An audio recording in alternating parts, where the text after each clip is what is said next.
Hi, my name is Patrick, and the following is a conversation with Mr. Wong San Tosh, an elder of Jalan Imbi Chapel, a church in Kuala Lumpur, my church.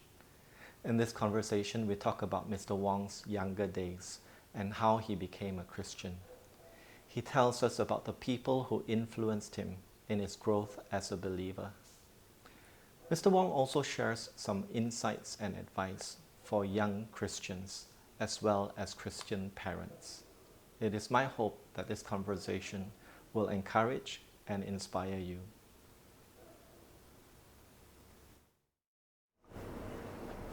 Mr. Wong, thank you for the opportunity to sit with you and to do a recording. We've discussed some questions, and I'm quite excited to be able to have this recording and learn more and understand your experience and hear of your advice to people in general, especially Christians. Thank you for having me, inviting me here. It's a pleasure. Our first question, can you share your childhood experiences, your growing up years? I see. Yes, I was the middle of 5 children in the family. There were 2 boys and 3 girls, and I was the third one in the family. My father was the only sole breadwinner of the family, and he came from India, so he is actually from Kerala, and somehow my grandmother, my mother's mother, took a great interest and liking to my father, and so she, with her cooking, got the daughter, which is my mother, to be married to him. So I'm actually a Chindian. Yeah. Okay. My father was actually held a Bachelor of Arts degree when he was in India. But when he came over, the government at that time, not the Malaysian government, I think it was still under the British government before the independence. They did not recognize the degree holder. So my father then was given a temporary job, a clerk's job in one of the government departments. And so being the sole breadwinner, actually the income was very limited, and we were not financially rich or anything like that. We were just barely able to make ends meet.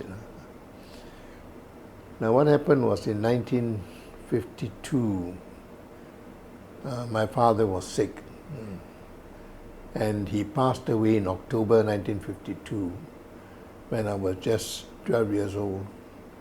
And at that time I was in Standard 6, and coming towards the end of the year when we had to sit for a special exam, because I was studying in Batu Road School.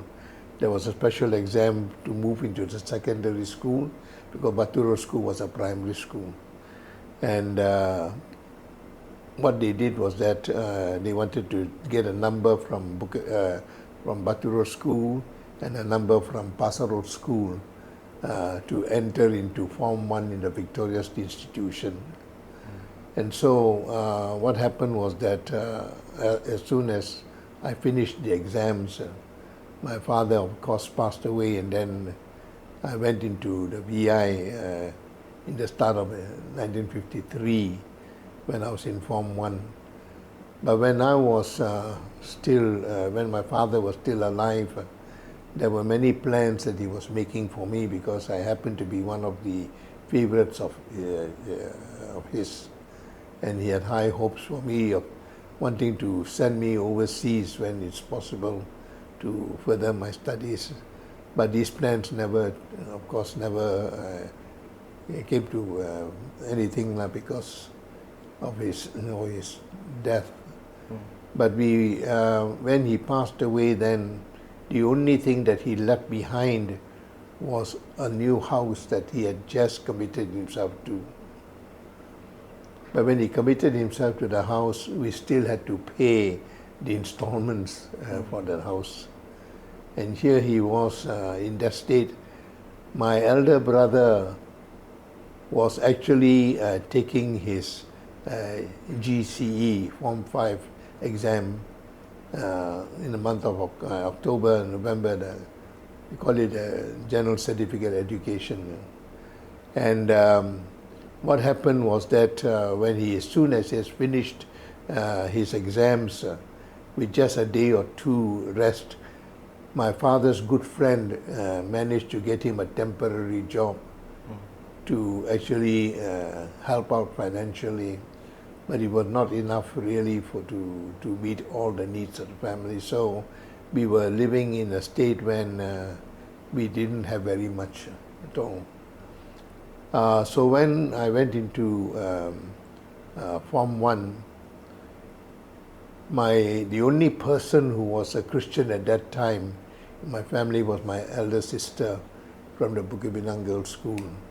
And she had been trying to share the gospel with us, but I was not convinced, because I did see how, when she was a Christian, my father was alive, she was persecuted really by my father. And that put me off completely, because I said that why go into a situation like this when your father doesn't like it. Anyway, she was the only one who was a Christian, and she had been praying for us and trying to get us involved and interested in Christian things. So when I came into Form 1, there wasn't this desire at all, and I was just going through, attending whatever. Going to school was not something I was looking forward to. But I just carried along. I mean, living day by day as a normal student would do, without very much desire in many things around me. So, just like any schoolboy, I was of course deprived from many things that others have learned because of my financial situation. So your parents were not Christians. Your sister was the one who actually was like the first believer. Yeah, so we were first generation Christians. And how did you eventually come to know Christ and accept Him as your personal Savior? Actually, it was in 1955 when I was already in Form 3.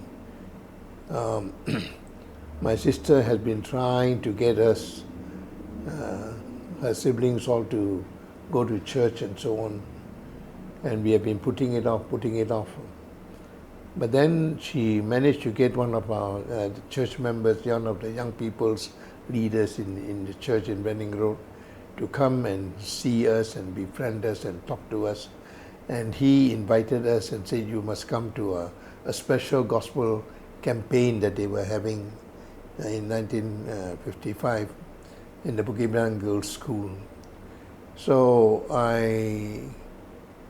just to please her, I said, okay, I'll just go, and without any kind of desire to say, no, I'm going to become a Christian. But the Lord had His ways of working things out, and so when I went there, Mr. E. Phillips was a speaker, and the text that he was touching was in Matthew 16:24. What shall it profit a man if he gains the whole world and lose his own soul? Or what shall a man give in exchange for his soul? Now that message spoke to me very personally, because when I looked back to what my father had desired to do, in sending me to for further studies and so on, I found all my hopes being crumpled at that time, And so this whole message came as an arrow to my own heart. And it hit me, and I was thinking, yes, what is the point? because after all, you can make plans, but if you pass away, all the plans come to nothing. And so it hit me very hard, and then at that point of time, I said, yes, yeah, maybe it's something that I should be thinking seriously about. And so when the altar call was made, I just went forward, and I just trusted the Lord. At that meeting itself? At that meeting itself. But I didn't think very much about it at that time. It's just something that struck me. So that's how he was together with my brother, both of us came forward and trusted the Lord at that time. Can you share with us your spiritual journey from the time you trusted Christ as your Savior until now as an elder? Yes. Now in 1955, after I trusted the Lord, of course, like anybody else who is a Christian, you need to go to church. Because they think you are a Christian without going to church is not the right thing. So anyway, I decided I'll go to church. And I just went to church for the sake of attending it only. There wasn't really very much interest that I took, and I was just going and coming, and I go there just in time for the meeting to start, and as soon as the meeting is over, I'm off already. I don't stay back and talk to people. So basically I didn't want to talk to, I'm shy also, I don't talk to people very much. Okay. So I just left every time, and this went on during that time. From 55 onwards, I just attend the meeting, then go off, attend the meetings, go off. Now there was a Christian fellowship meetings in the VI at that time when I was in Form 3, and I was not regular at those meetings. Off and on, I just drop in just without looking, there was no real desire for anything like that. No desire or perhaps no expectation as well? Just, I'm just a attend. Christian. It's, you go to these meetings, you go to the meetings, you show yourself to people that, I'm also part of the church, kind of thing. Yeah. So I just went there and then attended some of the school Christian fellowships, and that's all there was to it. But then what happened was that I continued like this until 1957. Now in 1957 I finished my Form 5. After having got my results, I decided in fact I was looking for a job already, and to try and supplement the income for the family.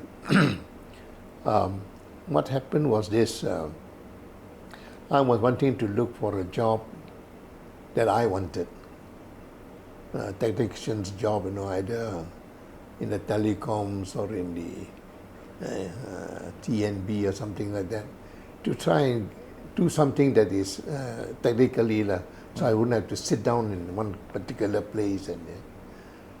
And I began to look out for, in the papers to see whether there's any kind of vacancies during that time. And during all that time, there was nothing that came out of it. But what happened was that in 1957, somehow, I think now as I look back, it was definitely the Lord's preparation.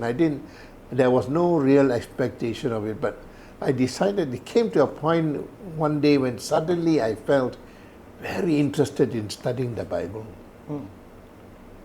And so I began to take a greater interest in studying the Word, and then I decided that, I was excited about things. And I think it was something that the Lord placed in my heart, because there wasn't that, I didn't sort of had that expectancy at all, but somehow there was this hunger, and then I began to be taking on to EMEA's courses And I had went to see Mr. Angus at that time, and I told Mr. Angus I was interested in Emmaus courses, and so he introduced me to the Emmaus courses, and I ended up doing about 21 courses of the Emmaus. And I felt a great love then for the word. If you ask me how it happened, I do not know. But it just came. Because you were from, at one stage, just attending church just for the sake of attending, for the sake of appearances. That's perhaps, right. yeah? Yes. And then suddenly, it's like you caught a bug and you wanted to learn so much about the word. It just came like that, you see. And then I began to attend all Bible classes, Bible studies. Sometimes private Bible studies in a home. I took the trouble to go. And then in my quiet times, I spent longer time in my quiet times. I was writing out whatever I studied and comparing it with commentaries and so. So there was a great hunger and love for the word. And this was something that, when I look back, I can only attribute the fact that the Lord had His hand on me. Because I was wanting to have, as I said, to do something else in my plans, but He had other plans for me. And along with it was the desire to sing. I love to sing. And I found great comfort in most of the hymns that I was singing, and I loved it at that time. So what happened then in 1957, that was a very important year for me. I was baptized. I baptized and I looked forward to going to church then, because it was a completely different situation. And I began to study and study. By the meantime, I was still jobless. Still jobless. Until 1960. After almost 2.5 years or so, I happened to find a job that was through the employment exchange where I registered. My mother herself said, "You better go for the interview because you have been sitting down and doing nothing." But actually, not that I'm not doing anything now. Was the Lord preparing me. Anyway, I decided. I said, "Okay, just to please her," I said, "I will go." Again, little did I realize that it was all the Lord's timing and His plans for me. I just went there. I didn't look forward. In fact, I was wishing in my own heart that I will fail, in the interview and come back and say there's no job. I went there and then just to please her, and they asked, and the interviewer asked me 3 questions, and all the 3 questions I was not able to answer. So I came back and told my mother, this is a write-off. But lo and behold, a week later, I get a letter to say that I have been chosen to go to the postal department. And it then occurred to me, why is it suddenly what I wanted to do, what I desired to do, I didn't get, and something that I didn't want suddenly lands on my lap. What am I supposed to do? So at that point of time, I said, this could be the Lord's hand in it. So I decided that I will go, and I made it a point that to make this my mission field. And so when I went, the first day I went in, I took tracts with me, I put into my drawer, and every morning it was my habit to pray just before I start work at where I was, just to say a prayer and commit the day to the Lord. And from that day one, the Lord actually had His hand on me. And I began to discover later on, as I was working, that actually the Lord had made that a mission field for me. And the thing that struck me most was that in those 31 years that I was working there, because I took an optional retirement in 91 to come out and be more involved in the Lord's work in Jalan Imbi. But in those 31 years, there was never one moment when I had trouble with my bosses. The Lord arranged it in such a way that every boss that I had, I was in very good terms with them. They respected me for my faith.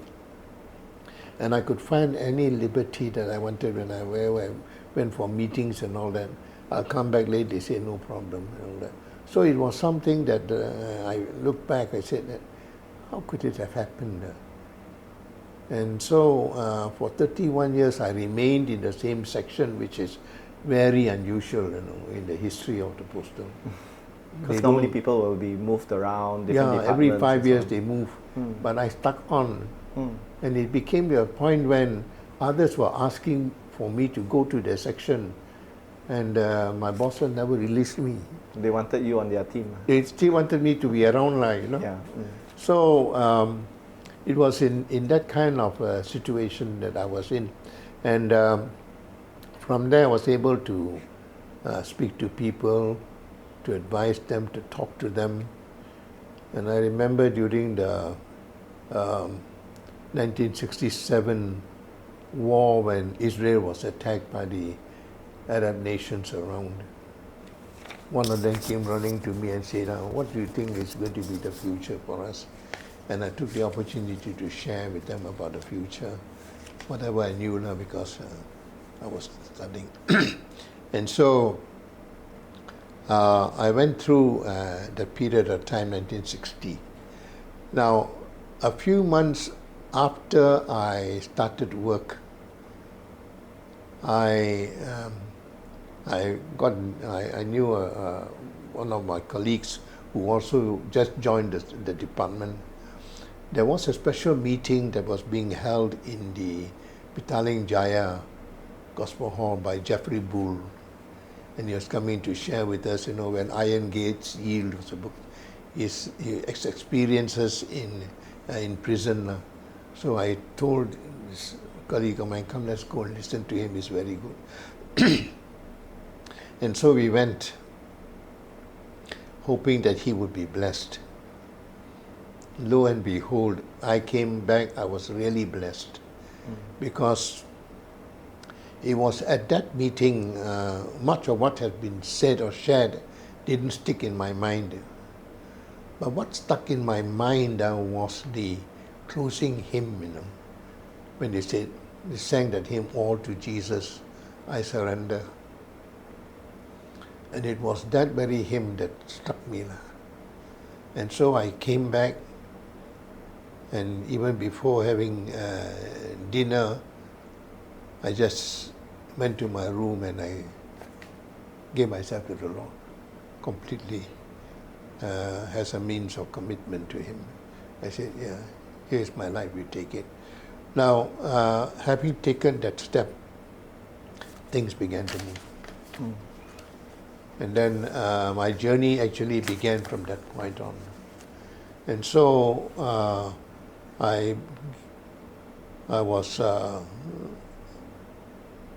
was made a deacon in somewhere around 1962 to 65. I'm not so very sure date, but I was a deacon. But before I became a deacon, I was in the Sunday school. I started as a Sunday school teacher, and then I became a Sunday school superintendent. Then I went into the youth fellowship. I was a young people's leader, and then I was the chairman of the young people's fellowship. And then I began to find that the Lord began to open doors for me, in Bible teaching and speaking and so on. And my first assignment was in Kuantan when I first preached the gospel. And after that, there were openings that was given to me, and so I was involved in a lot of other teaching ministries. Now, something which I never planned at all. And as I said, why now I look back, why the Lord had placed that great desire in my heart to study was to prepare me for this. So what happened was that I began to be involved in not only in JIC but other assemblies as well. So I began to move around. I spoke at young people's meetings. I spoke at church meetings. I was involved in Jalan Imbi Chapel teaching program. I began to take more ministries. I spoke at gospel meetings.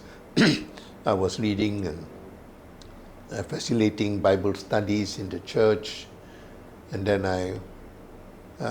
and from the church it began to spread to other assemblies. I was involved in many other assemblies where they had their morning ministry, and then there were gospel meetings, there were camps, conferences, Easter conferences and Christmas conference and so on. I was involved in their regular Bible teaching programs.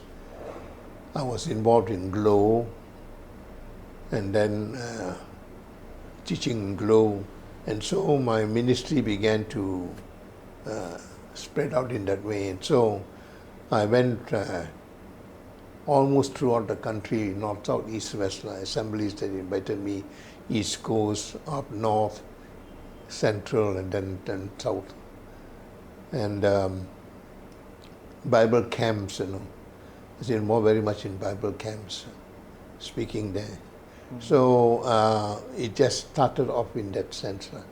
And then I began to be very, very busy as I started moving around from place to place.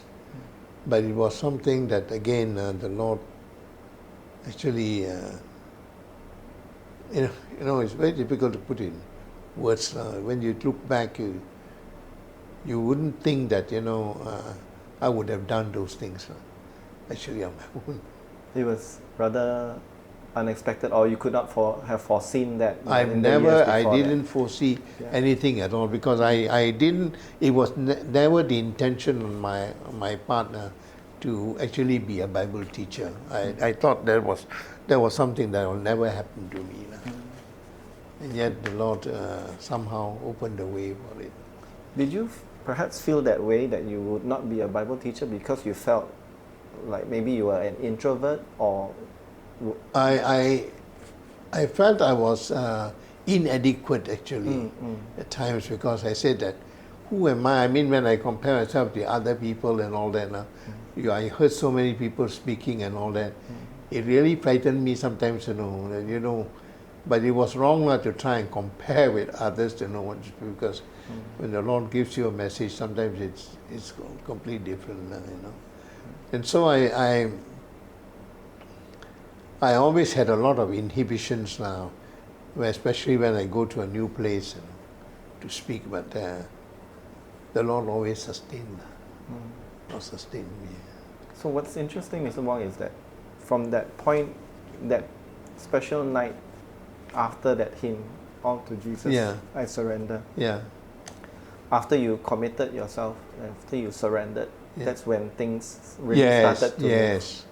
And with all those activities and camps and classes and so on, over time you became a deacon, and finally in 1974 you became the elder in Jalan Imbi Chapel. And it has been, during all those times I've been, of course, being in this, in a teaching program, you also get an experience of planning things, how do you plan your speaking messages and so on. Okay. Yeah. That's excellent. Next question, Mr. Wong. What are your thoughts personally concerning the role of an elder in JIC? For those listeners who are unfamiliar, that would be Jalan Imbi Chapel. What is your vision for the assembly? Well, for a start, I just want to say that one of the things that I have learned when I first became an elder was the question of being able to work together. I think that harmony amongst the leadership was a very important thing. And to me, when I was first invited to be an elder, there was a little bit of trepidation because I was afraid, am I adequate, am I suitable? But I began to see, look at some of the elders who were in the team at that time, and they were godly men. And I began to notice the qualifications, the qualities that they had. Compassionate, caring, humble, always looking, having a lookout for you and so on. Those were qualities that I found was very good. And I myself was the recipient of all these things from some of the elders who was taking care of me. And of course, my mentor, who I looked up to very much, was Mr. Angus, who helped me through my young days in the study of emails and so on. Mr. Angus was a very humble, quiet, compassionate, understanding, loving man, easily approachable. And there was no such thing as saying, I got no time for you, kind of thing. See, one of the things I find very often that I grapple with, actually, even as an elder, is not to come to a situation where you think you are better than others, because I'm an elder, I am above you, I have learned that eldership is a completely different situation, because a Christian leader is not the kind of leader that sits on a pedestal and expects everybody else to serve him. A Christian leader is one who is able to come down to the level of other members, and also at the same time being able to intermingle with them, and then have confidence, to have confidence in not only having confidence in them, but they having confidence in you, approachable, so on. So one of the things that I have always said that I find very, very strange, and I don't quite like the idea when people come and put an elder title down there as Elder Wong or so on. And sometimes they think elders, in the Bible, elders are never spelled with a capital E. So when I came into leadership as an elder, I began to notice some of these things. And then through the study of the Word, you see what an elder is supposed to be. And the two things that stuck in my mind was, he's a shepherd and he's a servant.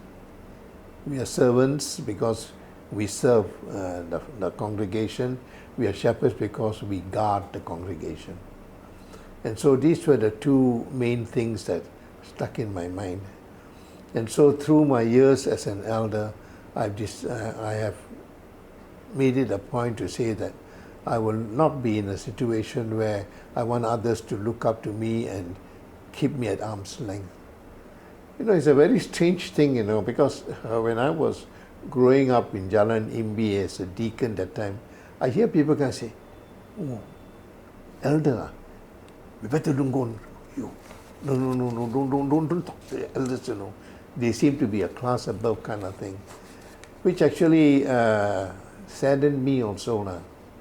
And one of the things that I have always felt in my own heart is that somehow members seem to think that elders are a special class of their own. They don't have problems, they don't meet with difficulties, they don't have times of depression or times of loneliness. And so when we meet with the congregation, normally we say, oh, so and so is very depressed, pray for the person and so on. So we go on. But I used to wonder, I said, how is it that the congregation never asked the elders, hey, do you need prayer? No? Are you going through times of depression? It is as if we are a super class, you know, with invulnerable, right? With no problems, kind of thing, you know. And I found that to be a real struggle, because while you try to do that, you want to live as a community, and I also feel that the interrelationship between elders and members are very important, in that we trust each other, we pray for one another, we respect each other, you know, and we don't run down anybody or look down on anybody. So it was with that kind of concept, you know, that when I was invited to be an elder, I decided that this is my role. I would want to do this, you know. And so when I came into the eldership, I was observing there were some who were very strong-minded. There were some who were very pushy.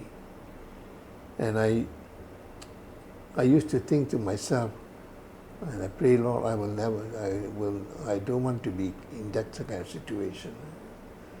I feel that, you know, as an elder, we must be humble, compassionate, approachable, so that people can come and share problems without finding, you know, a barrier, you know, that he is somebody that I don't approach. So, and then the thing that I learned as an elder was, as I mentioned earlier, working together. And so we began to plan things, and we made certain that things in the church run in accordance with the Lord's will and purpose. And it's always been in my mind to say that, you know, we are there as representatives of the Lord, for the Lord's people. And we must always seek the Lord's counsel in whatever we seek to do. There were good things and there were bad things, there were ups and the downs. Whenever we came for our elders' meetings, there were times when we got into arguments. There were times when we used heated words. But it always came back to the point of once it has all been done and said, we just move on our way, apologize, pray for one another, and go on. And so in that sense, there were elders whom I looked up to. There were elders whom I followed as an example. I mentioned Mr. Angus. Mr. Ang Chui Lai was also one elder that I loved very much. Also one who was humble and very unassuming.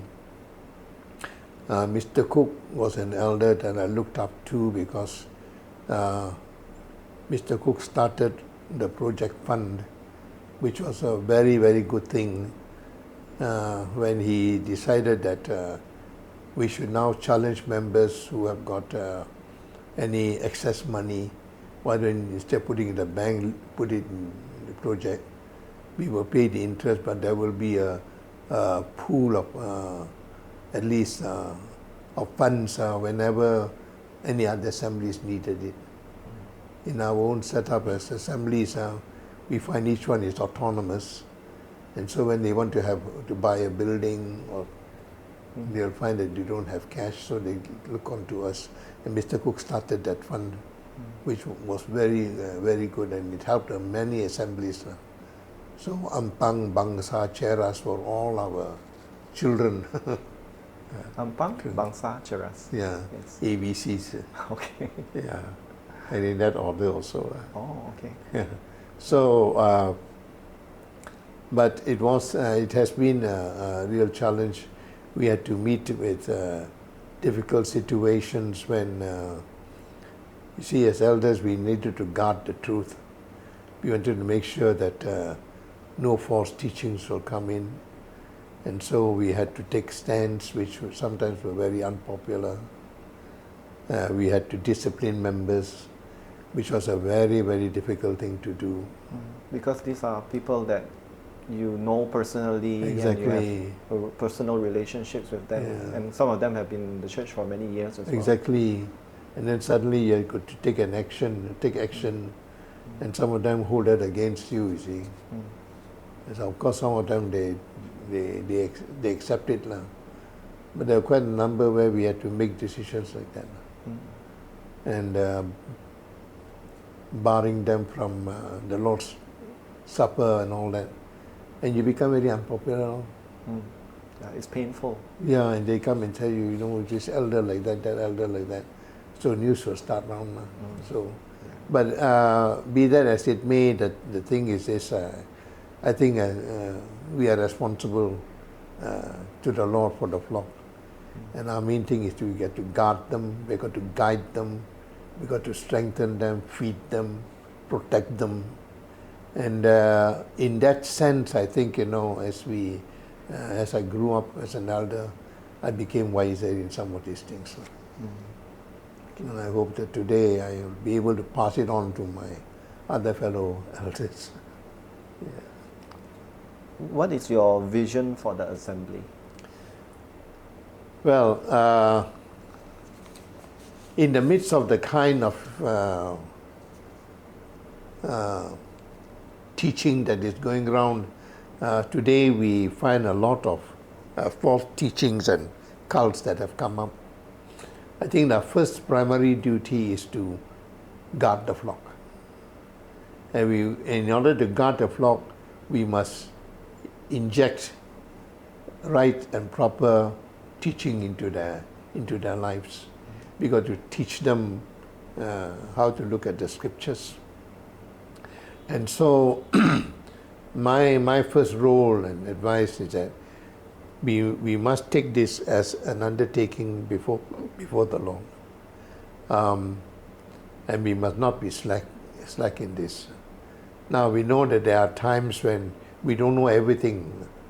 But what Paul has said in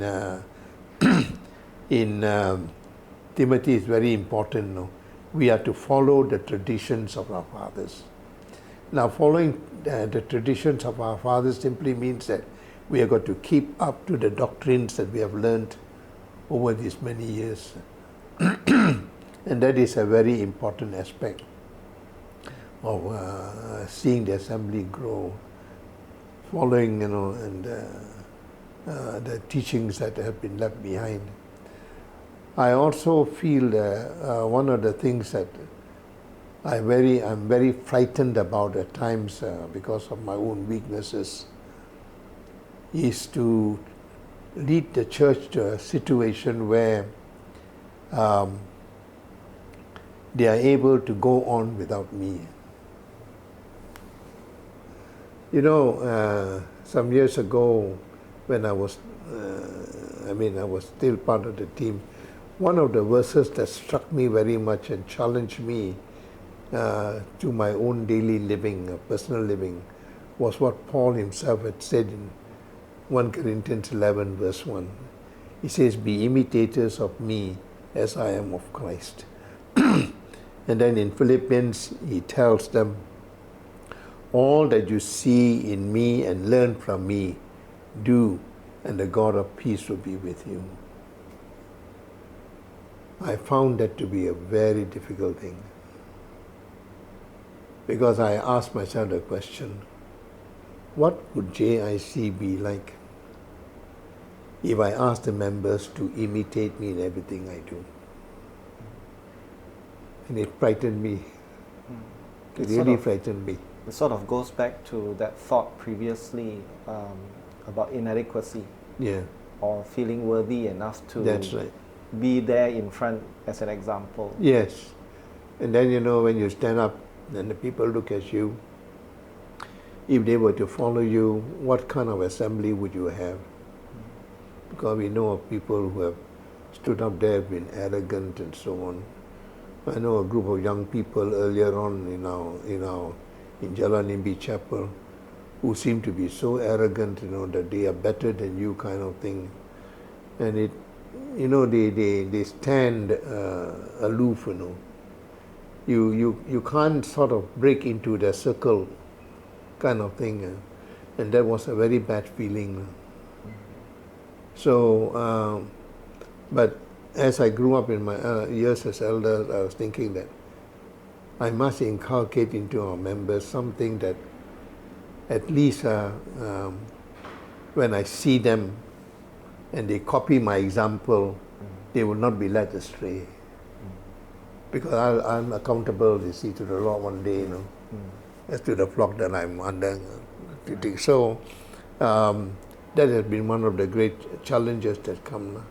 And as an elder, I would like to see that there is a continuity now of right and proper doctrinal stance, and then taking the pattern as we were, as we have followed in Acts chapter 2, verse 42. Now, as you know that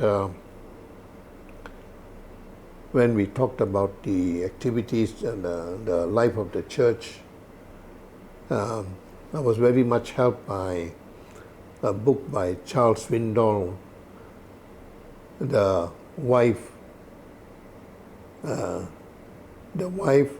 what's the title of the book? The church that, let me forget. I forget about it, but something to do with the wife. And he looked at Acts 2:42 into 4 main organs of the church: worship, instruction, fellowship, evangelism, as a 4 main organs, overall with prayer, as a as the main organs of the church. And so I desire to see that this will continue as a practice of the assemblies, that we will be strong in our worship, strong in our instructions, in our fellowship. There will be a deepening and genuine fellowship and evangelism. And I think as long as I'm around, I want to see that this goes on. Excellent. Yeah. Okay, Mr. Wong, the next question is, who was your mentor in your spiritual journey and why did you choose him? Yeah, as I mentioned, it was Mr. Angus. Looking at his life and looking at his character and looking at his godliness, was something that attracted me. And I looked up very much to him. And I was saying that I only wish I would be like him. And so I've been trying to do that, following in his footsteps. Because he has been a very dear leader, a real gentle leader I look up to. And there have been people in the past that have touched me in that sense. Look at them in gentleness. Not people who come and bang on the table kind of thing, but people whom sometimes when you are in the course of your life, you meet with people whom you suddenly are attracted to because of the way they are, the way they speak. And that was how it was. And so Mr. Angus, I looked up very much highly to him, very godly and guiding me along the way.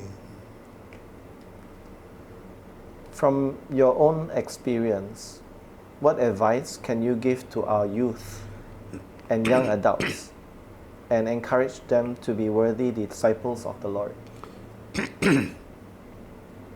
I would simply say that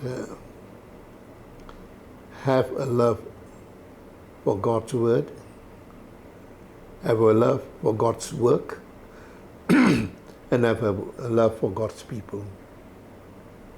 Now, in order for them to have a love for God's word, they must put aside time. And when they put aside time, it would mean, therefore, that they must study. And Ezra 7:10, since Ezra was being a young man, purposed in his heart that he would study and do and then teach the scriptures. And so this will be the pattern. and we like to see them growing up in the same kind of thing. As far as the work is concerned, I think they must learn to realize that there must be a commitment. And commitment in the sense that, there are a lot of things that occupy them, we know, but there are also things that must be put aside to do. If you think that your work is more important than your quiet time, or entertainment is more important than your quiet time, your time with the Lord, then you will find that you will slowly lose your interest in the Lord. And being a good disciple, therefore, you have got to make sure that you put Him first. The priority. The priority, you work for Him, and then you follow whatever He wants you to do. And then as far as fellowship with God's people is, there must be that loving care for one another, and a genuine care for one another. In other words, I find people who are approachable.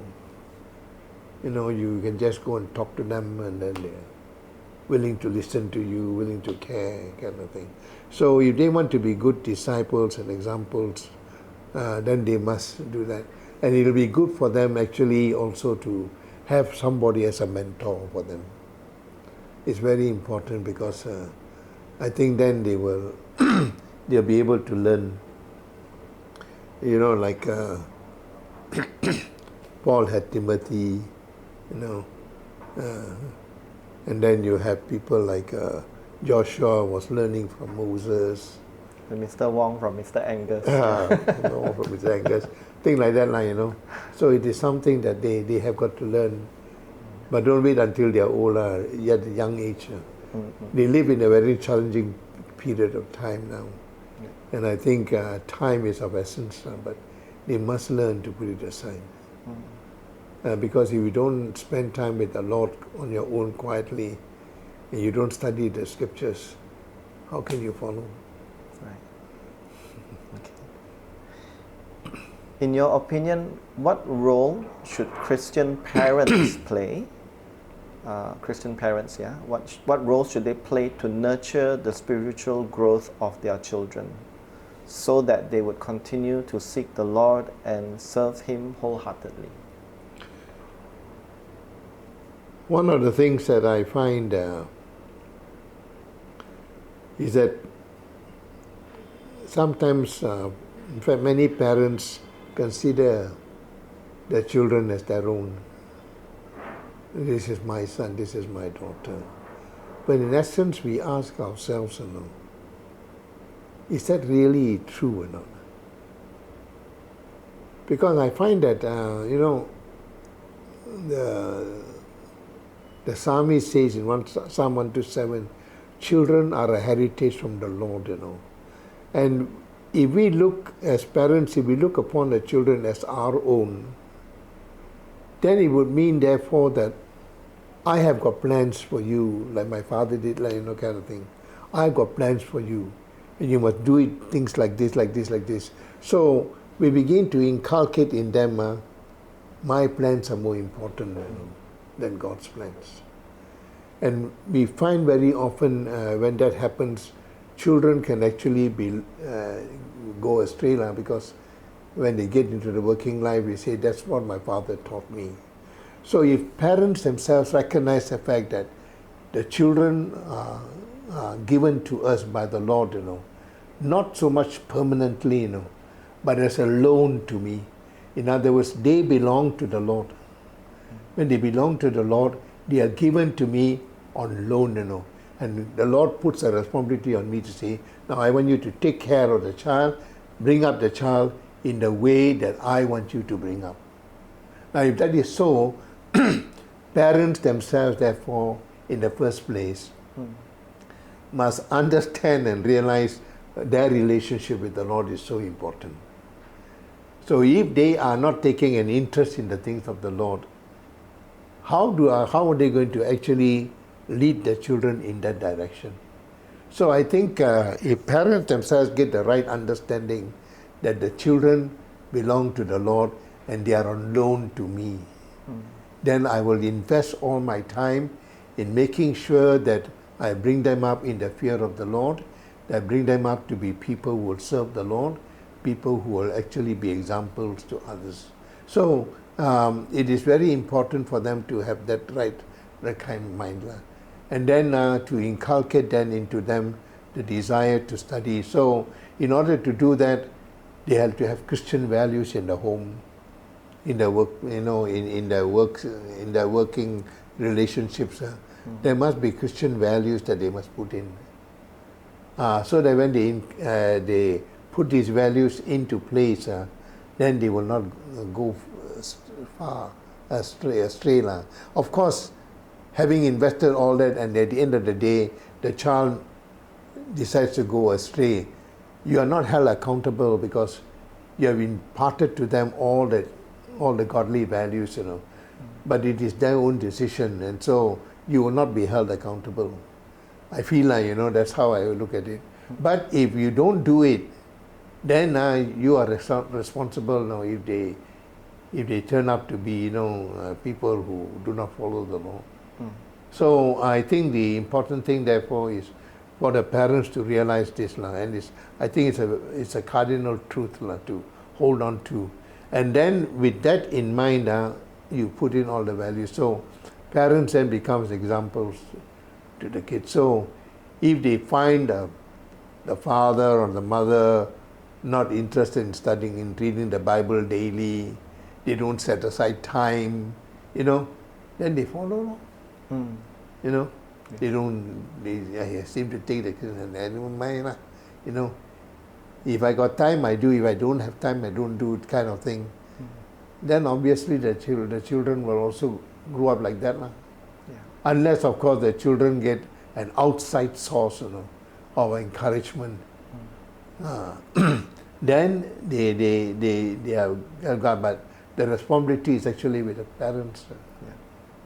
And we do really pray that the next generation will carry the torch. Exactly, yeah. And then it is important for them to look up and say, now, I've got an example, a godly example in my father. He was the one who inspired me. It's so wonderful to hear things like that, It's something really to aspire to. Yeah, to challenge you as you go along. Well, Mr. Wong, it's been a pleasure and a privilege. Thank you so much for sparing the time and having this chat. Help too. I hope in the future we can have more conversations like this because it's so uplifting. The stories are wonderful to hear and encouraging and inspiring as well. Thank you, Mr. Wong. Welcome. You're welcome. I hope it will be of help to people. Yes, indeed. Thank you. Yeah.